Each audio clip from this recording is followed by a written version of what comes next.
ചേട്ടാ. എന്താടാ? പട്ടിയുണ്ടോ? എന്തിന്? ഒരു കൊറിയർ ഉണ്ടായിരുന്നു. പട്ടിക്കും കൊറിയറാ? ആരുടെ അയച്ചത്? പട്ടിയെക്കാളും കഷ്ടമാണല്ലോ ഇയാള്. പറയടാ, ആരുടെ അയച്ചത്? അല്ല, അത് ഡോക്ടർക്കുള്ളതാ. ഡോക്ടറിന്റെ കൊറിയർ നീ എന്തിനു പട്ടിക്ക് കൊടുക്കുന്നത്? അതല്ല ഏട്ടാ, എനിക്ക് അകത്തോട്ട് വരാൻ ഇവിടെ കിടക്കുന്ന പട്ടി കടിക്കൂ? ഈ പട്ടി കടിക്കൂല. തൊട്ട് താഴെ ഒരു പട്ടി കിടപ്പുണ്ട്, അത് ഉഗ്രനായിട്ട് കടിക്കും. തുറന്നു കൊടുത്താ. അയ്യോ, അതിനല്ല, എനിക്ക് ഡോക്ടർക്ക് കൊറിയർ കൊടുക്കണം. ഡോക്ടർ ഉണ്ടല്ലോ. ഡോക്ടറെ നീ ഉണ്ണിക്കാൻ വന്നതാ അതാ കൊറിയർ കൊടുക്കാൻ വന്നതാ? കൊറിയർ കൊണ്ടുകൊട്. ചെല്ല്. ഇയാളെന്താ ചിമ്പാൻസിക്കുണ്ടായി? പട്ടിയുണ്ട് കേട്ടാ. ശരി. ദൈവമേ, അയാൾ ഇനി കടിക്കണ പട്ടി അഴിച്ചു വിടുവെന്തോ. മുഴുപ്രാന്തനാന്ന് തോന്നുന്നു.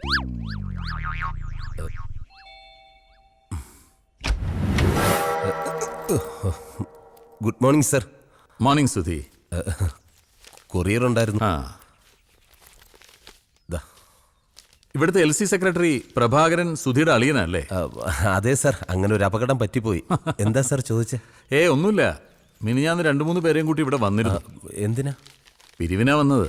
പുള്ളിക്ക് പാർട്ടി പിരിവും തല്ലുകൊള്ളലോ മെയിൻ ഹോബി. സുധീന്ദ്രന് രാഷ്ട്രീയമൊന്നുമില്ലേ? അയ്യോ, കുടുംബത്തിന്റെ രണ്ടറ്റം കൂട്ടിമുട്ടിക്കാൻ ഓടി നടക്കുന്ന എനിക്കെന്ത് രാഷ്ട്രീയം സാറേ. ഞാനും കൂടെ പണിമുടക്കാൻ നിന്നു കഴിഞ്ഞാൽ കുടുംബം പട്ടിണിയായി പോകും സാറേ. ഏതായാലും സുധീന്ദ്രൻ കഷ്ടപ്പെട്ടൊരു കുടുംബം നോക്കുന്നുണ്ടല്ലോ. അതേതൊരാണിന്റെ കടമയല്ലേ സാർ. ശരി സാർ. ശരി.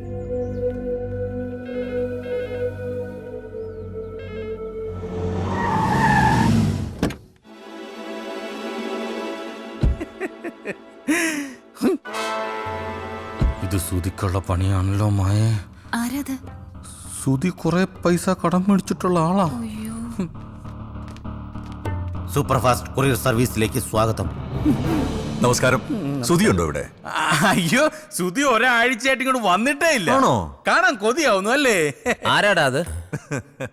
അയ്യോ, മുതലാളി ഇവിടെ ഉണ്ടായിരുന്നോ?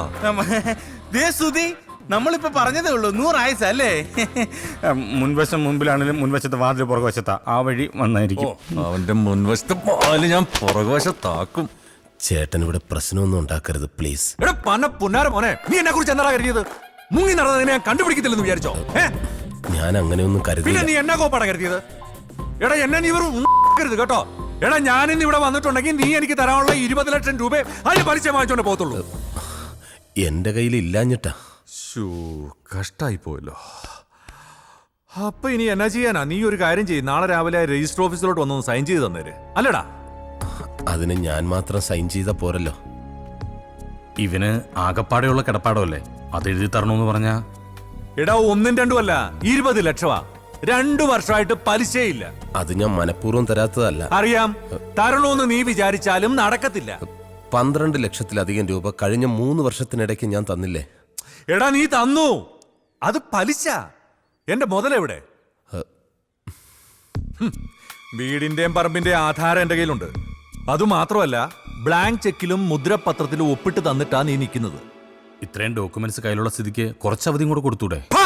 എന്റെ മുഖത്ത് നോക്കി ന്യായം പറയുന്നോടാ. എടാ കിട്ടാനുള്ള പണം ഉണ്ടാക്കിയ തന്തയാണെങ്കിലും കുത്തിന് പിടിച്ച് മേടിക്കുന്നവനാ ഈ ആന്റണി ഐസക്. സുധീ, നിനക്കെന്നെ അറിയാവല്ലോ. ഇണങ്ങിയ ഞാൻ പൂച്ചക്കുട്ടിയാ, പിണങ്ങിയ ഉണ്ടല്ലോ.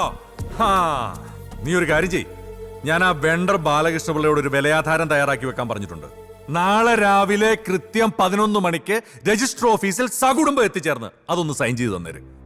എനിക്ക് ഇച്ചിരി സമയം കൂടി താ. ഞാനത് ആർക്കെങ്കിലും വിറ്റിട്ട് നിങ്ങളുടെ കടം വീട്ടാം. എന്റെ പൊന്നു സുധി, നീ ആവശ്യമില്ലാത്ത സ്വപ്നങ്ങൾ കാണല്ലേ. നീ കടം വീട്ടിയ നിനക്ക് മനസ്സമാധാനം, എനിക്കാണെങ്കിൽ കടം കൊടുത്ത കാശ് തിരിച്ചു കിട്ടിയതിന്റെ സമാധാനം. അപ്പൊ ശരി, നാളെ രാവിലെ കൃത്യം 11 മണി. അടാ, പാവങ്ങളല്ലേ സഹായിക്കാന്ന് വെച്ചാൽ നമ്മക്കിട്ട് തരിക.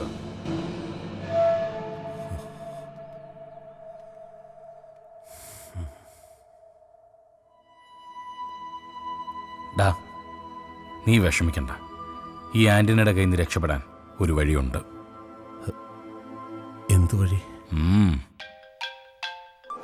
യെസ്, മുഹമ്മദ് കുട്ടി സ്ലീപ്പിംഗ് അല്ല സ്പീക്കിംഗ്.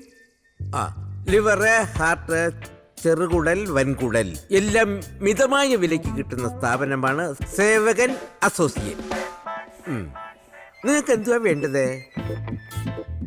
എന്തുവാ? പ്ലീഹയോ? അതെന്തുവാ? ഇടോ, അതൊക്കെ ഈ സാധാരണ മനുഷ്യർക്കുള്ള സാധനമാണോ? എന്തോ പോടി ഓടിത്. പ്ലീഹ പോലും പ്ലീഹ. നമസ്കാരം സാർ. എന്തുവാ നിങ്ങളുടെ പ്രശ്നം? ഓ, ഹലോ, ഹാർട്ടോ. അതെ, നിങ്ങളെ നാളെ വൈകിട്ട് വിളിക്കേ. ആ, ശരി. എന്താ നിങ്ങളുടെ പ്രശ്നം? അതായത് ഹലോ, ഭയങ്കര ബിസിയുള്ള ആളാണ്. ലിവറോ ആടിൻ്റെയോ? എടോ, ഇത് ഇറച്ചിക്കടയല്ല, മനുഷ്യന്മാരുടേതേ എടുക്കത്തുള്ളൂ. ശ്ശോ. ഇനി കാര്യം പറ, കൊടുക്കാനാന്നോ എടുക്കാനാന്നോ? കൊടുക്കാനാ. ഏത് പാർട്സാ? അത് ഈ കിഡ്നി ആണെങ്കിലോ? അത് കൊള്ളാം. പിന്നെ പ്രായം, ബ്ലഡ് ഗ്രൂപ്പ് ഇതിനെ ആശ്രയിച്ചായിരിക്കും വില. നിങ്ങളെ എത്രയായിരിക്കും ഉദ്ദേശിക്കുന്നത്? കുറച്ച് കൂട്ടി പറഞ്ഞു. ഒരു 10 ലക്ഷം 20 ലക്ഷം രൂപ. അത്രയൊന്നും കിട്ടത്തില്ല. മാർക്കറ്റ് വില 5 ലക്ഷം രൂപയാണ്. അതിന്ന് 20% എന്റെ കമ്മീഷനാണ്. 20%? ഇതൊക്കെ വലിയ വലിയ ഡോക്ടേഴ്സുമായിട്ടുള്ളൊരു ടൈപ്പാ. ഇനിയിപ്പോ എന്താ ചെയ്യാ? നീ വിഷമിക്കണ്ട. 2 കിഡ്നി തന്നാലോ? 10 ലക്ഷം രൂപ. സമ്മതിച്ചു. അത് വേണ്ടടാ. പിന്നെ കാര്യം നടക്കണ്ടേ? അതല്ലടാ, എന്റെ കാര്യത്തിന് നിന്റെ ഒരു കിഡ്നിയും കൂടെ എടുക്കാന്ന് വെച്ചാ. എന്റെ കിഡ്നിയോ? നിന്റെ 2 കിഡ്നി കൂടെ കൊടുക്കുന്ന കാര്യമോ ഞാൻ പറഞ്ഞത്? ഒരാളുടെ 2 കിഡ്നി എടുത്ത് കൊടുത്താൽ ആള് തട്ടിപ്പോവും. ആണോ? അതെ, ഒരു കിഡ്നി തരം വളരെ അത്യാവശ്യമായതുകൊണ്ടാ. ഒരു 20 ലക്ഷം രൂപ എങ്ങനെയെങ്കിലും തരണം. എല്ലാ ബോഡി പാർട്സും ഞങ്ങൾ എടുക്കും.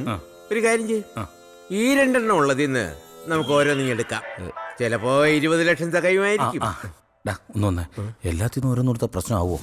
അതെ, പ്രശ്നമാവും. അപ്പോ വേറൊരു നിവൃത്തി ഇല്ലല്ലേ? പിന്നെ ഇതിലും കൂടുതൽ വലുതൊന്നും എടുക്കാൻ ആള് വരുമ്പോ ഞങ്ങൾ അറിയിക്കാം. നിങ്ങളുടെ നമ്പർ ഓഫീസിൽ കൊടുത്തിട്ട് പോക്കോളൂ. ശരി. ശരി. പോവാം. 20 ലക്ഷത്തിന് കൊണ്ട് വച്ചിരിക്കല്. ഇവനക്ക് വേറെ പണി. അയ്യോ, എന്റെ കിട്ടിപ്പോയി. മതമിളകിയ ആന പാപ്പാനെ കുത്തിക്കൊന്നു. മതമിളകിയ ആന പിന്നെ ഭാഗവതം വായിക്കൂ. വീട് പണിയാൻ വന്ന മേസ്ത്രിയോടൊപ്പം വീട്ടമ്മ ഒളിച്ചോടിപ്പോയി. കുറ്റം പറഞ്ഞിട്ട് കഥയില്ല, പണിയറിയാവുന്നവന്റെ കൂടെ പോയി. അളിയനെന്ന് പാർട്ടിയുടെ ഉപരോധമൊന്നും ഇല്ലേ? ഇല്ല, ഇന്നലത്തെ ഉപരോധം കുറച്ച് കടുത്തു പോയി. അപ്പൊ ഇന്നലെയും തല്ലുണ്ടായി. പിന്നെ ഈ കൂട്ടത്തിലുള്ള ആളുകളാണോ അളിയ തല്ലുണ്ടാക്കുന്നത്? ഓടിച്ചിട്ട് തല്ലുന്നതിനിടയ്ക്ക് തിരിഞ്ഞു നോക്കാൻ പറ്റില്ല. ഓഹോ, എന്നാലും ഒന്ന് തിരിഞ്ഞു നോക്കിയിരുന്നെങ്കിൽ ആളെ തിരിച്ചറിയായിരുന്നു. അയ്യേട്ടാ, തിരിഞ്ഞു നോക്കി ഒരുത്തനെ ഐസിയുല തിരിഞ്ഞു നോക്കണോ? അത്ര സാധാരണക്കാരായ ജനങ്ങൾക്ക് അവരെ ബുദ്ധിമുട്ടിക്കുന്ന സമരങ്ങളോടുള്ള വെറുപ്പ് ഇപ്പൊ കൂടി വരിക. സ്ത്രീകൾ വരെ പ്രതികരിച്ചു തുടങ്ങി. പാർട്ടിക്ക് ഇനി പിടിച്ചു നിൽക്കണമെങ്കിൽ പുതിയ വഴികൾ തേടണം. അപ്പൊ അതൊക്കെ അറിയാം, പക്ഷേ പാർട്ടിയുടെ നേതാക്കന്മാർ കൂടി അത് ബോധ്യപ്പെടണം. അല്ല, ഇന്നെന്താ പരിപാടി? വിമലയൻകുട്ടി ഡോക്ടറെന്ന് കാണണം, ഒരു റൂട്ടീൻ ചെക്കപ്പ്. ഞാനും കൂടെ വരാളിയാ. വേണ്ട, മാളുണ്ടല്ലോ അവിടെ. നീ ടാബ്ലറ്റ്സ് ഒക്കെ മുടങ്ങാതെ കഴിക്കുന്നുണ്ടോ?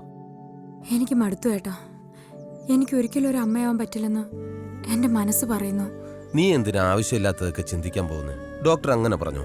അതെ, ഡോക്ടർ മഹേഷ് അത്ര നിസ്സാരക്കാരനൊന്നുമല്ല. വന്ധ്യതാ ചികിത്സയിൽ നമ്മുടെ നാട്ടിലെ നമ്പർ 1 ഡോക്ടറാ.